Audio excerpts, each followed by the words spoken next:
Hello and welcome to episode 5 of Awkward Moms. My name is Brittany Daniels, and I just wanted to quickly explain why I took a brief hiatus. The first week was actually planning my first lady of my church's birthday, and I was a part of that planning committee, so we were very busy, very, very busy. So I did not have time to actually sit down and write out an episode and record. So I took a break, and then that following week was the 4th of July week. Though I wasn't really doing much of anything, I just wanted to just kind of take a moment to just kind of be in my head a little bit, kind of spend a little time with myself. So I also took a break that week, but I am back. So I'm back with episode 5. All right. So first, I'd like to introduce my sister, whose name is Chasity Reynolds. She has a bachelor's of science in psychology and a master's in clinical health, and currently works at Turning Point in Moultrie, Georgia. So in other words, all those big words, she's a therapist, in other words.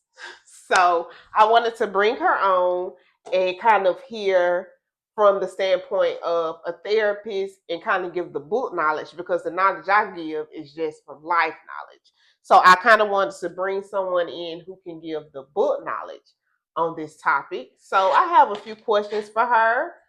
My first question is, can you share your experience working with individuals on the spectrum?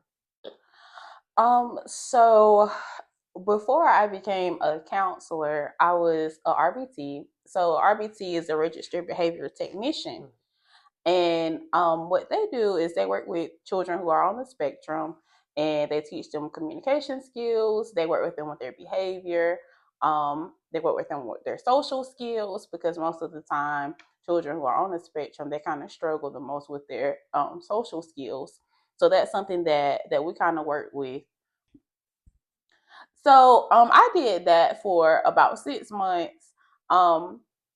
Not really that long, but I eventually went ahead and got my master's in clinical mental health, where I learned more about autism. Okay. Next question. What is your approach to therapy for individuals with autism? So the approach that I use is person-centered. Basically, what that means is kind of meeting the person where they are at that particular time. With children who are on the spectrum, it's very important that you meet them where they are, because a lot of them communicate differently. Everything that they do is communication, whether it's verbal, nonverbal, it doesn't matter. So just kind of meeting them where they are at that moment.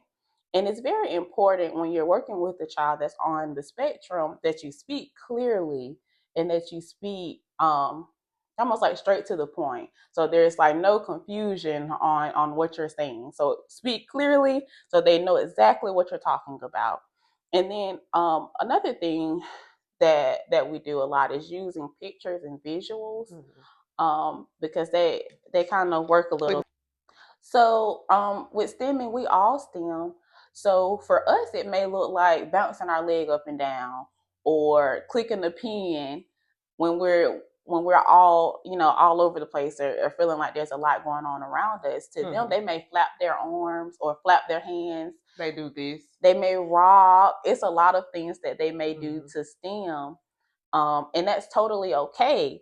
It helps them to regulate their emotions. So autism affects how a person communicates. It affects how they feel. It affects how they connect with other people around them.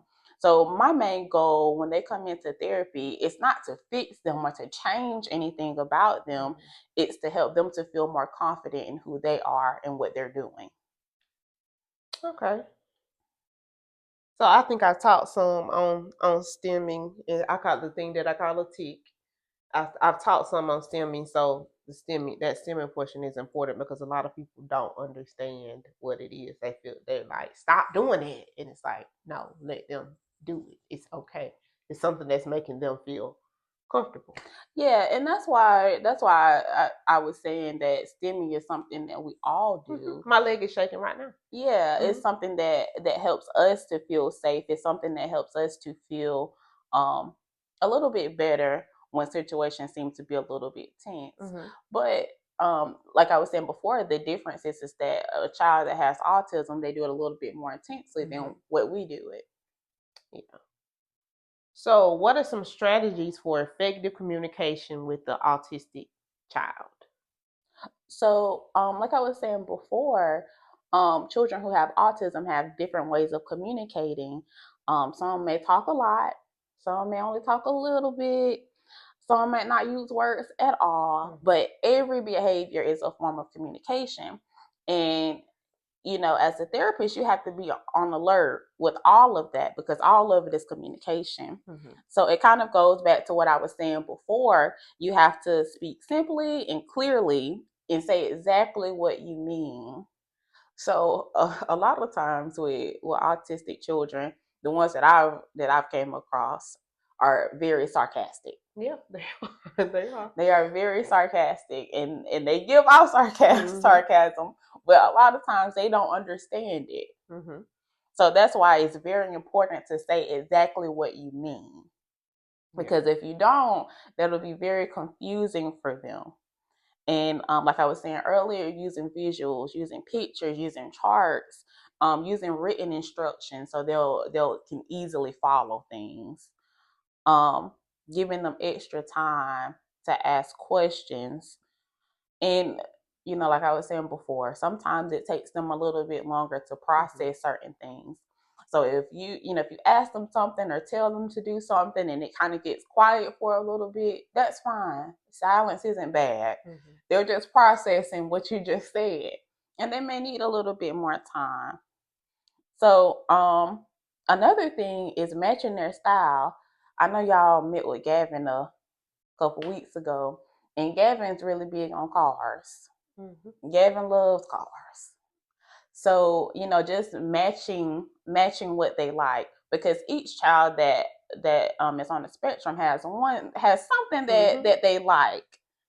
So, connecting with them that way, because that's the biggest thing for children who are on the spectrum. They lack that connection. And, just having somebody to talk to that they can connect with something as simple as a car. Yeah. Or make their whole world. So, matching their style, paying attention to their behavior. That's another big thing, because like I said before, every behavior is communication. So sometimes a meltdown or walking away is really a feeling of, I'm feeling overwhelmed. I can't talk right now, so I'm going to have a temper tantrum because I'm feeling overwhelmed. And just allowing them and giving them that space and that time. With that, I was going to ask you, Brittany, when it comes down to different strategies, I was going to ask you about discipline, because of course some children have the tantrums and they have the meltdowns, but kind of knowing the difference between when it's autism and when it's time to discipline you now. And I was going to ask you what you thought about that. So for me, and I hate to say this, but the truth is the truth. Everybody knows Gavin is not treated differently in my house. He's treated just like his brothers. He's never been treated differently. So for me, I feel like if I don't put a stop to whatever's happening in that moment, at some point it's gonna get to the point to where I can't stop it. Yeah. So you have to understand that even if it is in fact autism, you can correct that behavior. Absolutely. And a lot of parents don't realize that, or they're like, well, it's the autism. Yeah, it's the autism, but the autism can be corrected. That behavior can be corrected, so they understand that this is not okay and this is not happening anymore. So as I said on one of my episodes, I was talking about a little girl that punched her hand through the window. It's understanding that if I don't correct that behavior, that's going to be punching me eventually. That's not just going to be the window. So, I mean, the thing is understanding that Yes, I know her punching her hand through that window. That was autism. I know that. I'm fully aware of that. That's not something that she would naturally do. Right. But ultimately, if I don't correct that when it happens, that can be worse, and that's not okay because eventually I can tell you the school system does not care about your child having autism if they're hurting another child. Right. They don't care. So ultimately, it's up to you to correct that behavior at home so it won't follow them into the school system. Because before long, your autistic child is going to have something on their back that they don't have to carry because it wasn't corrected at home. So discipline is important when it comes down to having a child with ASD because we can't just put it all on ASD. Some of it is them. These kids are brilliant, so they know if I do this, my mama just gonna say it's this. So I'm just gonna do this because I want to do it. Yeah. That's not okay. So for me, anybody that knows me, if you know me personally, you know I did not play with Gabby. I don't play because ultimately I don't care about your diagnosis. You're still going to act like you have some sense. That's not okay. Yeah. And I completely agree. I think that there's a thin line um, between it because if and it kind of goes back to um, knowing your child Mm-hmm. and knowing, this is the autism that they're experiencing, Mm-hmm. and this is just them doing whatever they want to do Mm-hmm. because I'm not allowing them to do something. Question: does having an autistic nephew make it easier with working with autistic kids? You think? So yes, I do think it did, especially when I became an RBT. Um, it made it a lot easier for me because really and truly, Gavin, I didn't know anything about the autism spectrum. I didn't know nothing about it until Gavin was diagnosed with it, and later on, I started working in that field, and it definitely opened my eyes to um, there's a wide spectrum. It's very wide. Mm-hmm. And Gavin happened to be one on the higher side of things with higher functioning. And I've had the opportunity to work with children who are, lower functioning and just, kind of seeing the difference, but also the similarities too. Mm-hmm. So I think that Gavin helped me a lot with that. Um, and it also helped me to be more patient too, because I feel like if I hadn't had the experience with Gavin, then I don't know how patient I would have been um, with working with the children. So I think Gavin really has opened my eyes to the other side. Okay. That How does autism relate to other mental health conditions? so for all the folks that is up to date with the DSM-5. The DSM-5 is basically like this book that doctors and counselors use to diagnose. Autism is in the DSM-5. However, autism by itself is not a mental illness. Mm-hmm. It is called a neurodevelopmental condition. Mm-hmm. So this means that it affects how our brain grows and how a person develops. Especially with things like communication, with emotions, and social interactions. However, sometimes people who are on the spectrum um, also may struggle with mental health disorders such as anxiety. So, anxiety is feeling nervous or worried about things all the time. That's what anxiety is. Or depression. This could be meaning where you feel hopeless, where you feel sad, or disconnected, and ADHD. So this is where you have trouble focusing or sitting still. So sometimes clients may have co-occurring disorder. So they may have autism with something else. Mm-hmm. So sometimes these struggles may happen uh, due to, once again, um, kind of their makeup with that struggle with connection. So when you struggle with connecting with people, that can make you feel depressed or that can make you feel anxious because you don't know what to say to people. And it's almost kind of like a reoccurring thing of feeling different or feeling misunderstood or feeling overstimulated by people or, constantly trying to act normal, whatever normal Mm-hmm. is. And I hate that word. yeah, it's almost like a reoccurring thing in their mind because at the end of it all, they have autism, but it's like the world is making them to be normal Mm-hmm. when there's no such thing as normal.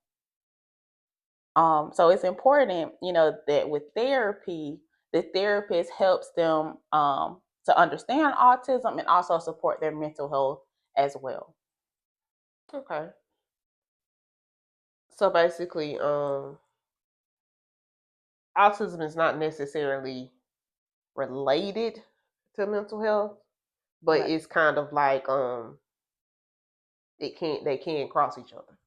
Yeah, Okay, like you can have a co-occurring thing, but autism in itself is not. It's not a mental health disorder. gotcha. Okay. Hmm. So what strategies can be used to create a more comfortable environment for autistic individuals?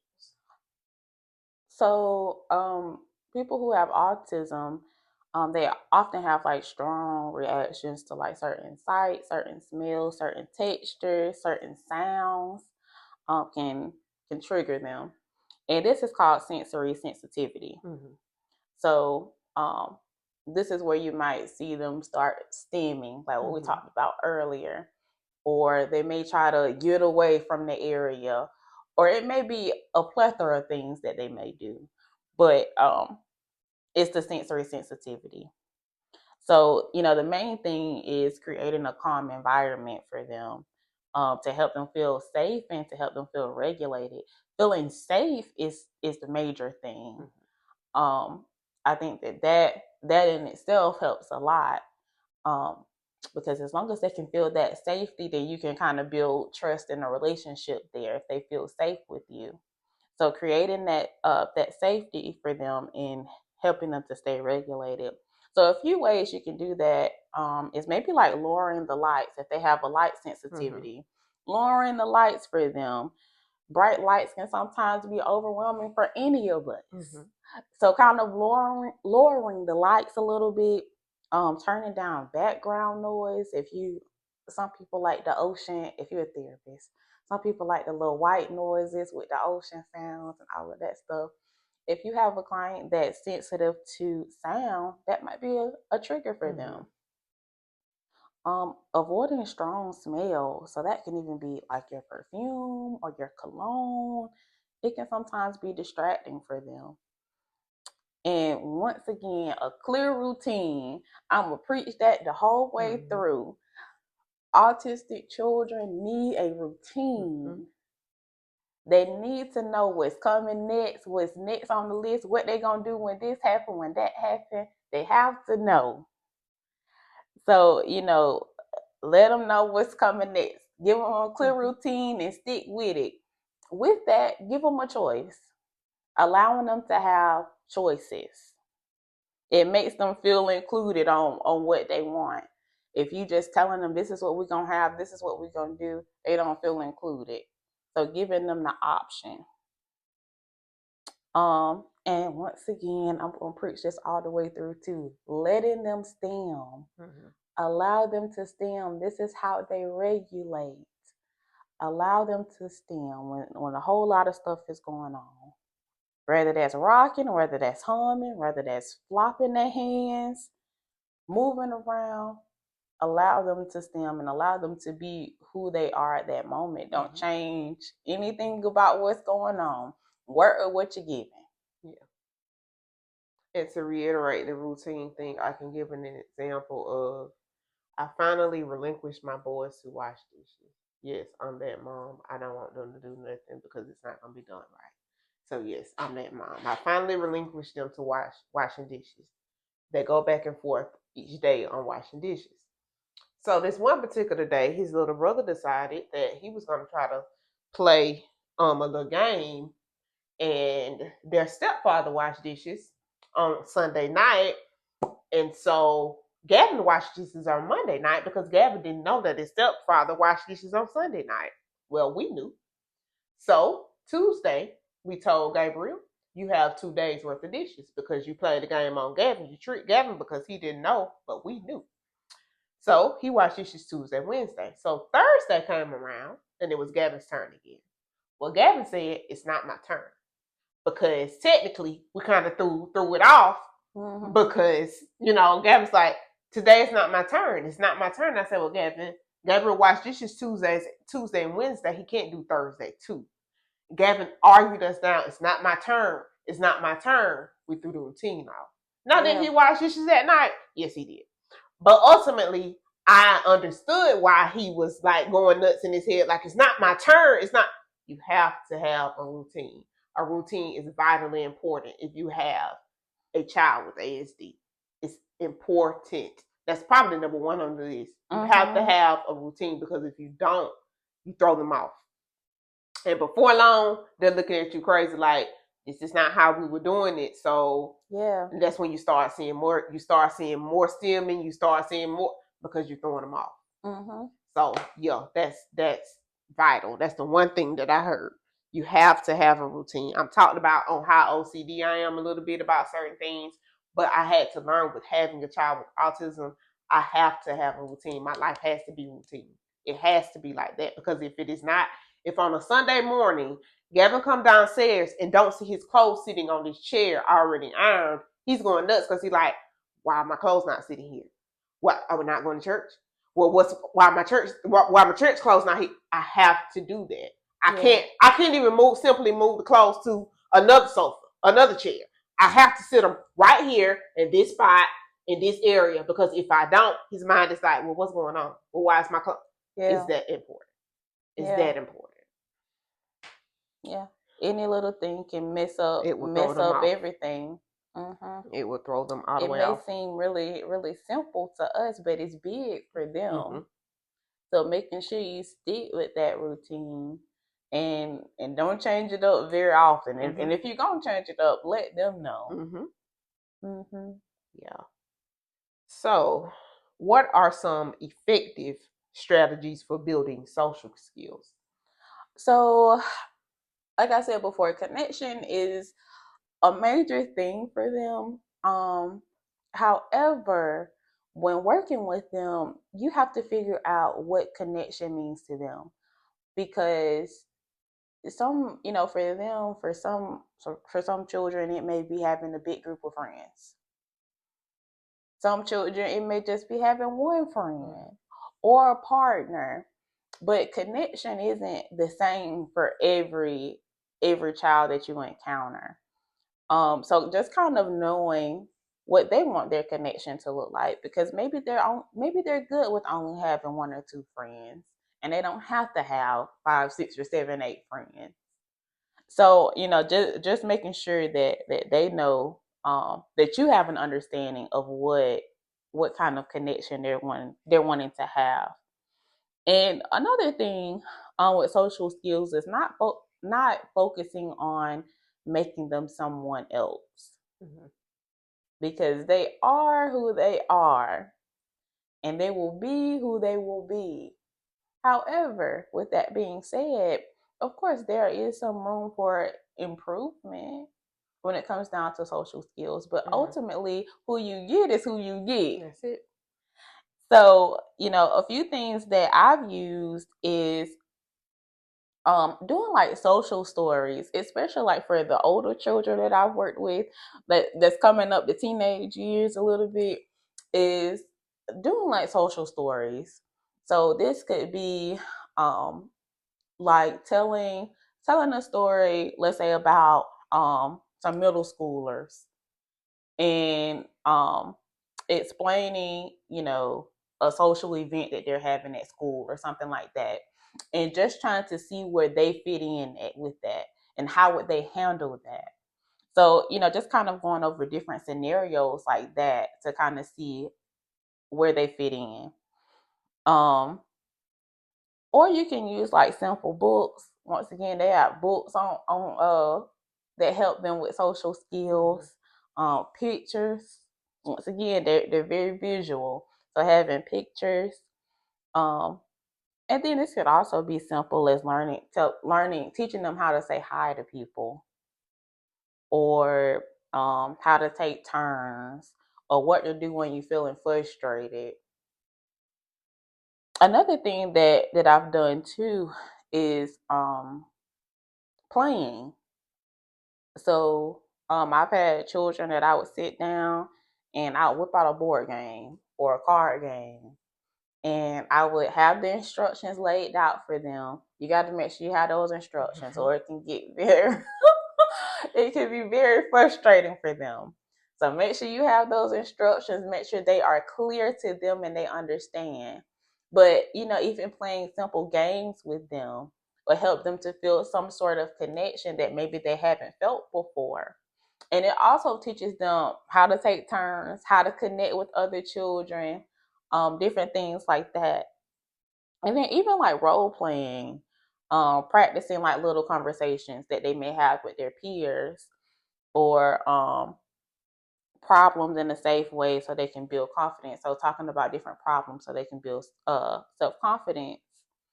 And another thing too is teaching them red flags and friends. Teaching them, good friends and bad friends. Because sometimes that can be kind of hard to decipher when you kind of struggle socially, Mm-hmm. with knowing the difference between a good friend and a bad friend. Because as we know, all connection's not good connection. Mm-hmm.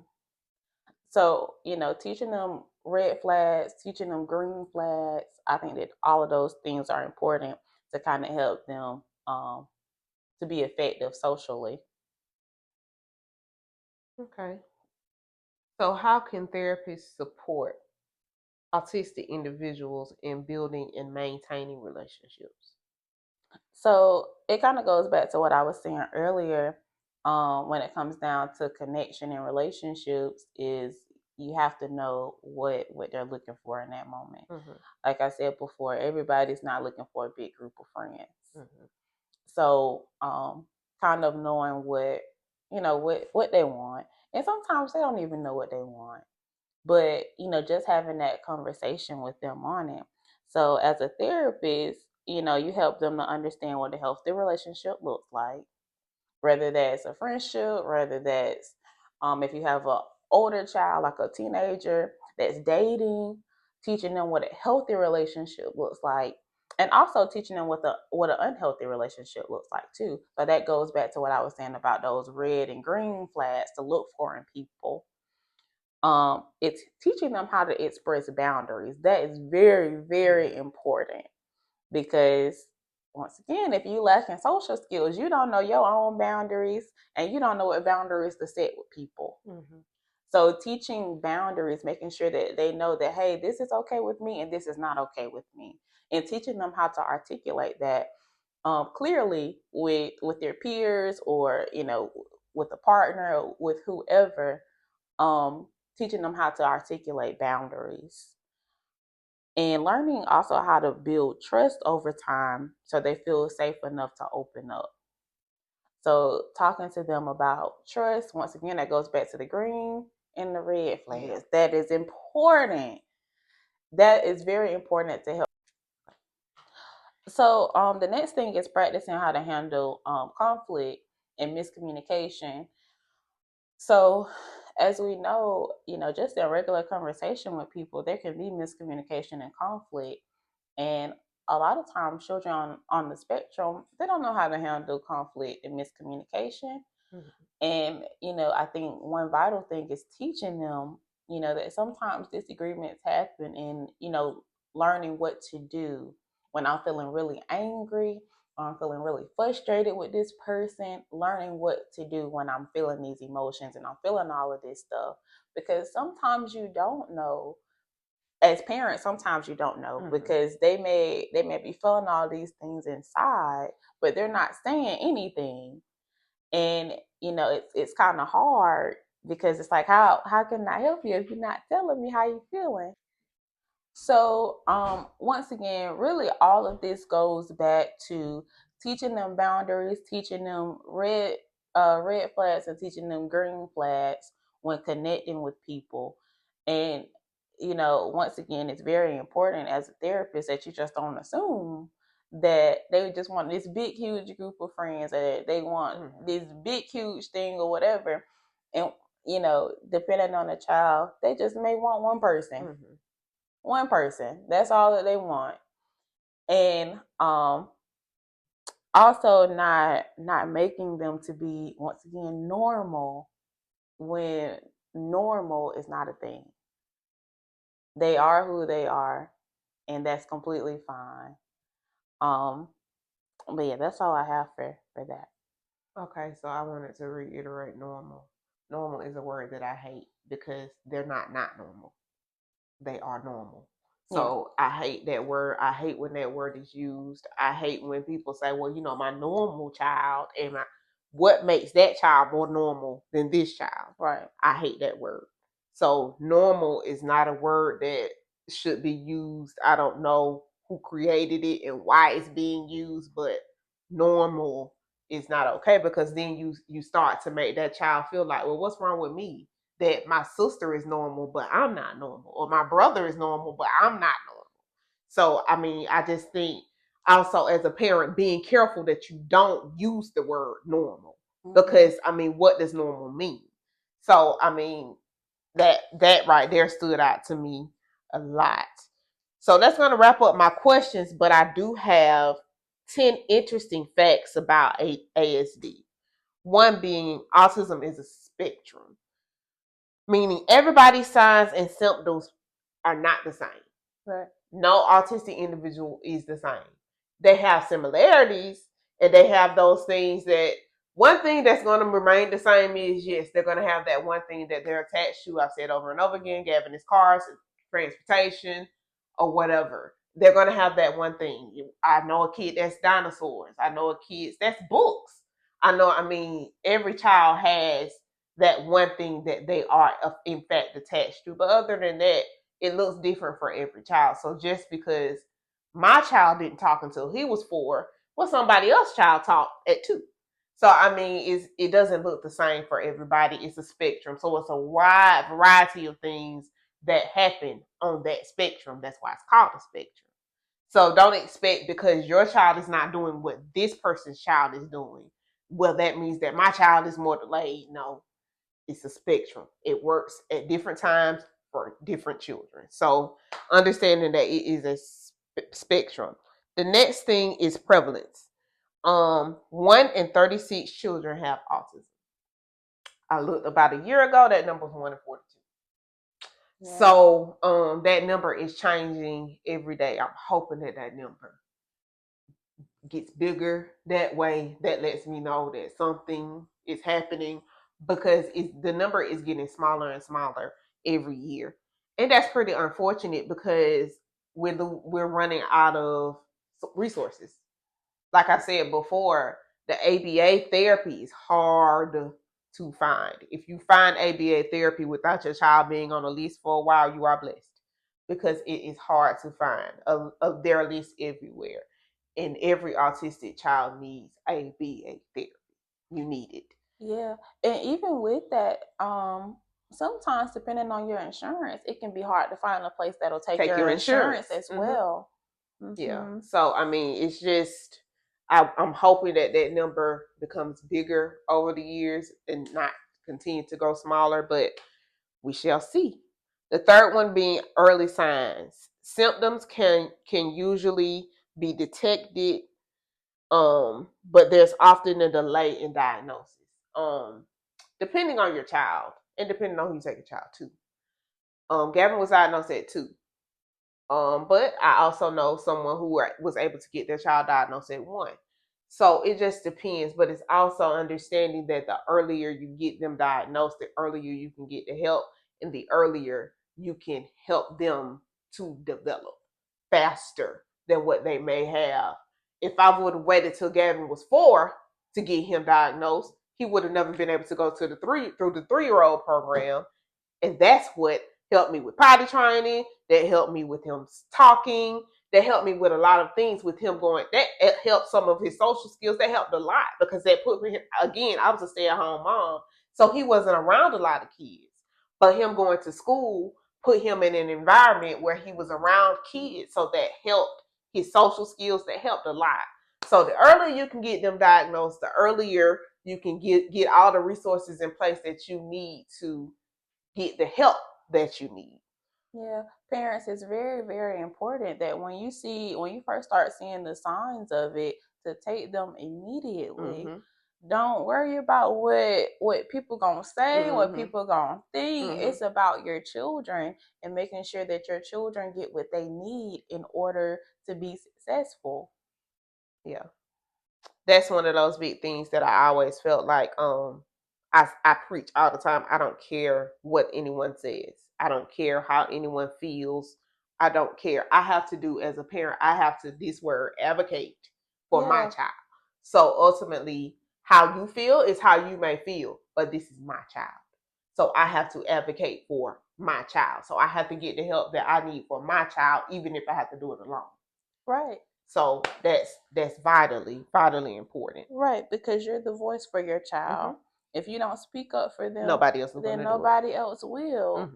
And it's just very vital. If you start seeing certain things that may look a little bit different, go get them seen immediately. And they may not have it. They may be absolutely fine, but ultimately, it's you can say to yourself, I did what I knew I needed to do, and they may not have autism. They may have ADHD.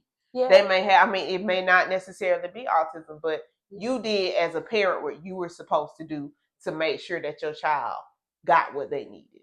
Right. So that's important. Number 4 is gender difference. 1 in 42 boys have autism, and 1 in 189 girls have autism. That's a massive number. That's number. The difference between them is, I don't have the knowledge on why it's more boys than girls, but what I did have said before is when I worked in it, there were more boys in the school than girls. For some reason, and I don't have the knowledge behind it 100% either, but for some reason, from what I've seen, is that it's almost easier to diagnose boys than girls, because the same thing is with ADHD. The numbers are higher with males who have ADHD opposed to females. It's easier to diagnose males than it is female. Why? I don't know. I don't have the knowledge yet. I wonder why. Okay, the 5th one is there is no cure. Kill the misconception of, yeah, she was diagnosed at 3, but she don't have it anymore. Kill that misconception. That is not true. Your child will be 80 years old with autism. It does not go away. I've heard parents tell me that, well, yeah, they diagnosed her, but I feel like she's kind of growing out of it. She isn't growing out of it. You do not grow out of it. You may become more functional with it because you're getting help to be more functional, but it does not go away. It never dies. It lives within you forever. It does not die.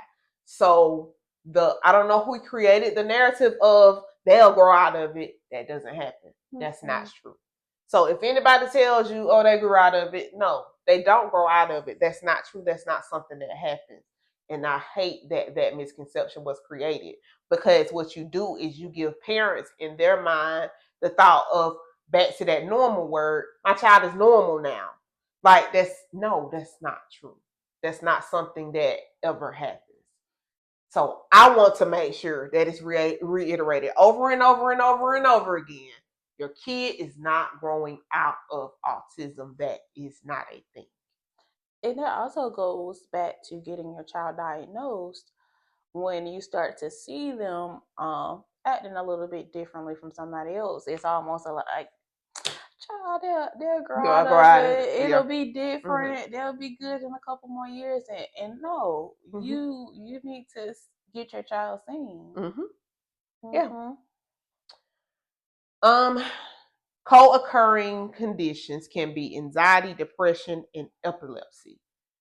Um, Anxiety is kind of one of those things where I think a lot of times what we call the stemming is anxiety.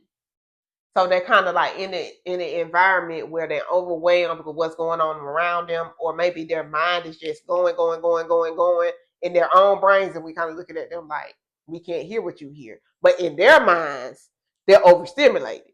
So the anxiety kind of kicks in, and then that's when the leg shakes come in, or that's when the rocking comes in, or that I've seen them do this, or that's when that comes in. I think they're kind of, and I could be wrong, but I kind of feel like they're kind of related, the stemming and the anxiety. But you kind of said that, didn't you? Yeah, and I think stemming is more. I think it more or less goes more towards the behavior that they're doing, opposed to the reason behind it. I think stemming is just more so the behavior. Yeah. So, but I do think, it's because of I'm feeling overwhelmed. I'm feeling worried. It's a lot going on. Yeah. Because I mean, like you said, all of us kind of have like this thing where we stem. Like I said, my leg was shaking in that moment. It's not shaking now, but in that moment, my leg was shaking, and that's stemming. That's so all of us have that. It's not just in autistic individuals. All of us have. I bite my fingernails. That's anxiety. Like all of us have that thing that's kind of that you do that it's kind of could be considered stemming. Yeah. So, And even with that too, um, it kind of goes back to um what she was saying earlier, where she's called herself rocking her leg and rocking and all of that stuff. But children with autism, they don't know. They don't know. That's why I was saying they do it more intensely than what we do it. Yeah. Okay, so they have number 7. They have unique strengths. They have exceptional skills in attention to detail, memory, or visual processing. You mentioned visual processing a lot. They also pay attention to details, and their memory is impeccable. So the thing that you may tell your child, I'm going to take you to McDonald's if you. Hey, kids used to love McDonald's. I know they don't. They want seafood and stuff now. I know, but I'll take you to McDonald's if you do good in class today. Well, they done good in class, so they're expecting you to take them to McDonald's. You forgot about it. They didn't. So your average child may remember that, but kids with ASD, they definitely, so they were exceptionally well in class today because they really wanted to go to McDonald's. So the thing is just making sure that you understand that their memory is impeccable. So make sure that whatever you say to them, you mean what you're saying, because they didn't forget. They don't forget. And the thing about it is that I spoke a lot about that earlier too, with being clear and direct with what you're saying. And it also that also kind of ties back to trust too. Because if mom and daddy said that they were going to take me somewhere, do something for me, and it's now the day of and we're not doing it, I have a problem. That's now lowering my trust with you, because now you're not being honest with me, because mom and daddy said they was going to take me and we're not going. Yeah. So, as parents, you have to be mindful of that too. If I told you I was going to take you here or do this for you, then, following through with what I told you. Yeah. The next one, number 8, is communication differences. You have verbal, nonverbal, and alternative methods. So I knew about verbal, nonverbal, but like I said, me working at Stepping Stones taught me a lot. So I remember a kid coming through for, I think he came through for occupational therapy, and he was in a wheelchair. He was nonverbal. I think he was about 14, and he was nonverbal. He had a device. It was a computer screen, but it was like this huge computer screen, and that's how he communicated. He was trained on how to, it was something that he used. I don't think it was a keyboard. I can't really fully remember, but it was something that he used, that he was taught how to use to communicate, and the device communicated for him. So it's like when you have a nonverbal child and you see no signs of that changing, they have different methods for you to get your child to communicate. But they're going to communicate differently. So that's kind of what comes through with, I think he had Asperger's though, but that's kind of what comes through when your child is on the spectrum. A lot of times your way of communicating may be different from another child on how you have to communicate. It's not that you're treating that child differently, it's just my communication has to be different. I have to treat this child differently from this child because the way I communicate is different. My baby boy, I can talk to him different, definitely different, a little bit rougher than I can my Gavin. Gavin is a little bit different because his understanding is different. So the way I communicate with them has to be different. So it's also understanding that communication is always going to be different when you have a child with ASD. I'm not saying that let them get away with stuff, but I'm just saying that communication and how you put things out to them is going to have to always be different. Yeah. And I think the thing with the technology is good, and it also goes back to using visuals too. Some children may communicate a little bit better with visual things. That may be, a little verbal, maybe, having different pictures of different things that'll kind of help them to communicate better. They can point at certain things to kind of help you to understand what exactly they're needing or what's going on at that moment. But like I said before, every behavior that they do is a form of communication.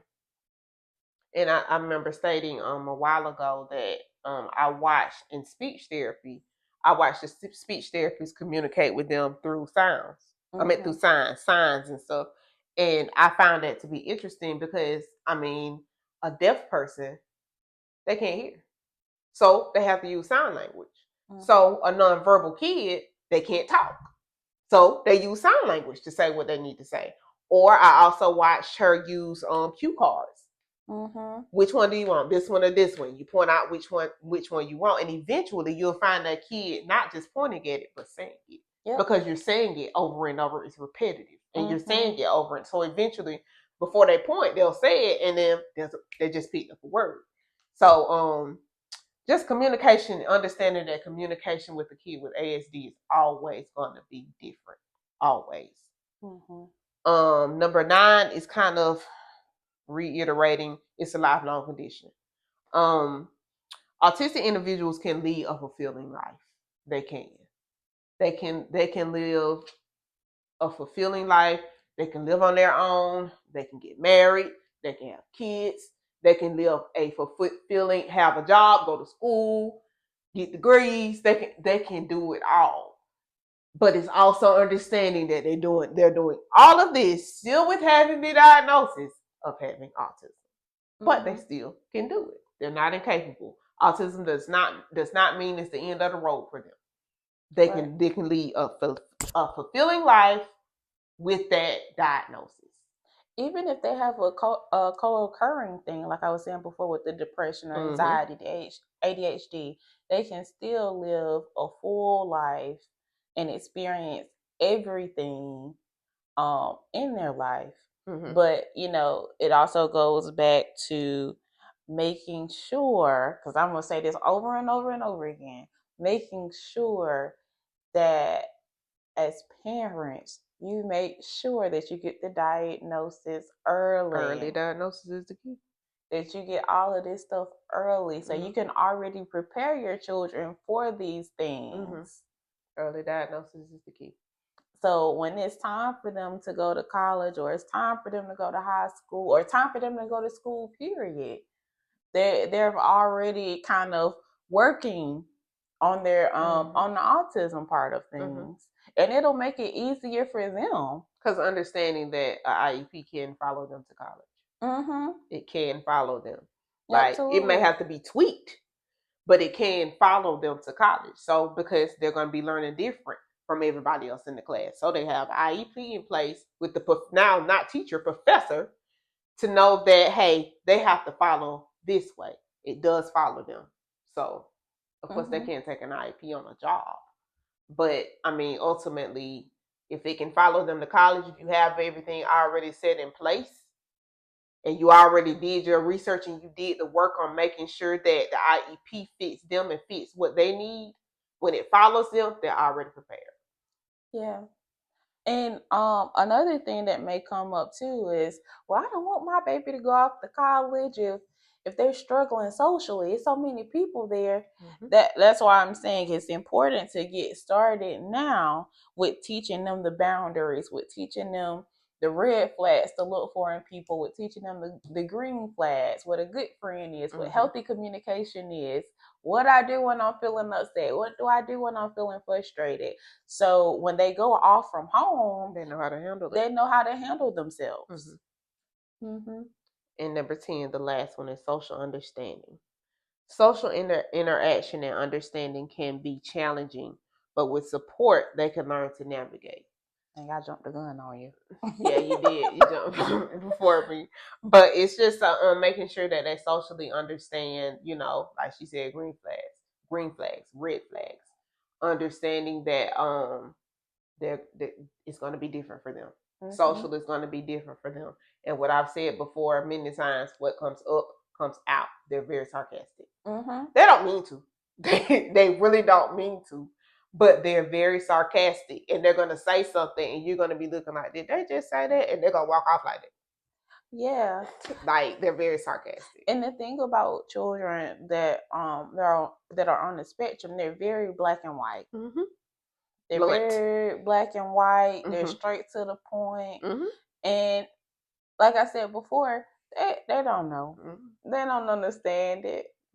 But, through therapy, through getting them with the BCBA or RBT, they can teach them these techniques that they need, once again, in order to have these social relationships, in order to help with their behavioral issues, to help with their feelings, all of this stuff, trust. That's the importance of getting with a therapist or a BCBA or RBT, whatever you use. Can you explain the difference between a BCBA and an RBT? I know what they are, but everybody does. So a BCBA is basically, they are the first ones to meet the child. So let's say you get them into a program that does ABA. BCBA is who they first initially meet. They spend a little bit of time with the BCBA. The BCBA is the ones who do their plans. So this is where they know, okay, well, little Timmy needs help with saying hi to people. Little Timmy doesn't talk. He doesn't speak to people. He just walks in. He doesn't greet anybody. So little Timmy's going to need help with saying hi. So that's just one thing. The RBT comes in now, and she helps reiterate this. So now every time little Timmy comes in, he has to say hi before they can start their session. So this is how this works. So it can become something that just happens naturally for them. And once again, it's not to change who they are. This is not to change anything. It's just to improve and teach social skills. skills. And a BCBA also helps with behavioral issues that they may have.